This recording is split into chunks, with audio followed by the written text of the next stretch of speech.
હારીજના જૂના સિનેમા પ્રજાપતિવાસમાં વરસાદી પાણી ભરાતા ભારે હાલાકી. લોકોએ તંત્રને જાણ છતાં તંત્રથી નારાજ લોકો જોવા મળ્યા. શહેરી વિસ્તારમાં ઘૂંટણસમાં વરસાદી પાણી ભરાતા લોકોને અવર જવર કરવામાં ભારે હાલાકી.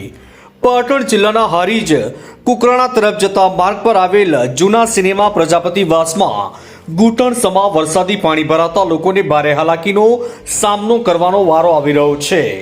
ચોમાસાની ઋતુમાં દર વર્ષે વરસાદી પાણી ભરાવાની નોબત ઊભી થવા પામે છે.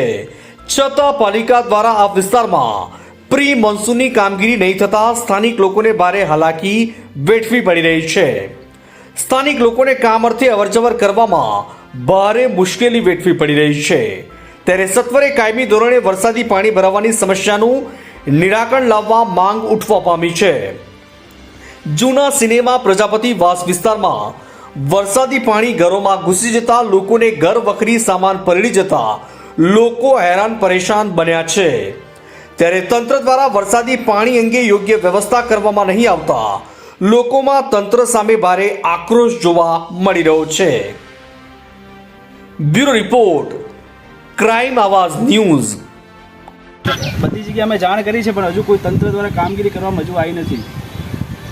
ઓકે, હું જોયેલું. ચલો હું કરાવું. અહીંયા ત્યાં બધા મીડિયાવાળા બધા ત્યાં અમે કમિટી બધી અહીંયા જ ઊભી છે અને લોકોને ઘરમાંથી નીકળવામાં તકલીફ પડી રહી છે.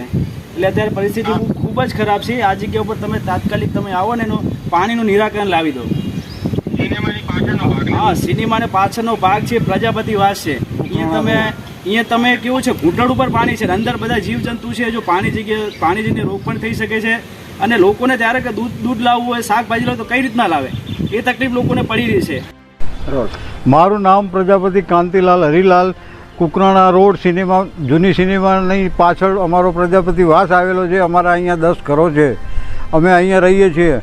વર્ષોથી ચોમાસાની ભયંકર અતિ ભારે વરસાદની પ્રવૃત્તિ થાય ત્યારે અહીંયા પાણી ભરાઈ જાય છે અને આ પાણીનો કોઈ નિકાલ નથી. ચારેકોરથી પાણી આવે છે. એક નથી કે ખાલી વરસાદનું પાણી જ અમારું જ આવે છે. ચારેકોરથી માર્કેટ યાર્ડનું પાણી પણ અહીંયા આવે છે, પાછળની સોસાયટીઓનું પાણી પણ અહીંયા આવે છે અને અહીંથી નિકાલનો કોઈ માર્ગ નથી. નગરપાલિકામાં રજૂઆત કરી, ગઈકાલે કલેક્ટર ઓફિસમાં ઓનલાઈન અરજી કરેલી છે.